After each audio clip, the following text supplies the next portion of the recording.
Bílastæðamál Háskóla Íslands hafa verið mikið í umræðunni undanfarið en ekki eru allir nemendur háskólans á því að nýleg áskriftaleið sem í boði í gegnum appið Parka borgi sig fyrir þau.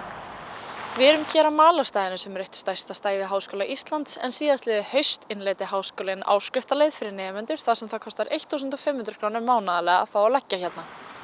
Þetta eitt fjölmargra bílastæða sem standa nemendum til boða en margir hafa þó sett út á að það sé ekki eins og best væri á kosið. Í viðtali við Stúdentafréttir síðastliðinn september sagði Kristinn Jóhannesson, sviðsstjóri framkvæmda og tæknimála, að gjaldtaka á stæðin sé ekki í hagnaðarskyni heldur fari tekjurnar í að halda þeim gangandi. Víða hafa myndast holur á Malarstæðinu svokallað og telja margir nemendur að féð sem fengist hefur af áskriftum ætti að nýtast til að lagfæra þær. Við lærum svolítið í sálfræðideildinni svona náttúruval, svona sjálfstarfin náttúruval og þetta svona eins og það nema bara fyrir bíla sko. Þetta malabílastæði þarna sko, það lifi ekki allir af þannig.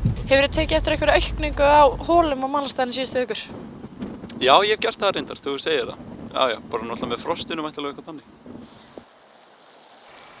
Kristín, hefurðu tekið eftir holum á Malarstæðinu? Já, ég hef tekið eftir þeim, svo sannarlega. Finnst þér það að hafa aukist síðastliðnar vikur eða hafa þær alltaf verið?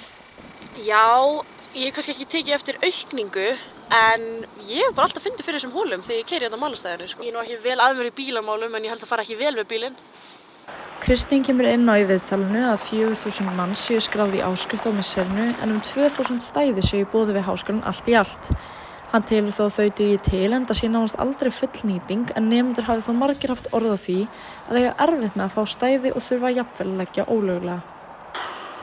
Já, það bara svo sjaldan stæði laus, þannig ég get ekki alveg séð hvort þetta sé þess virði ekki, sko. Raunverulega ekki held ég.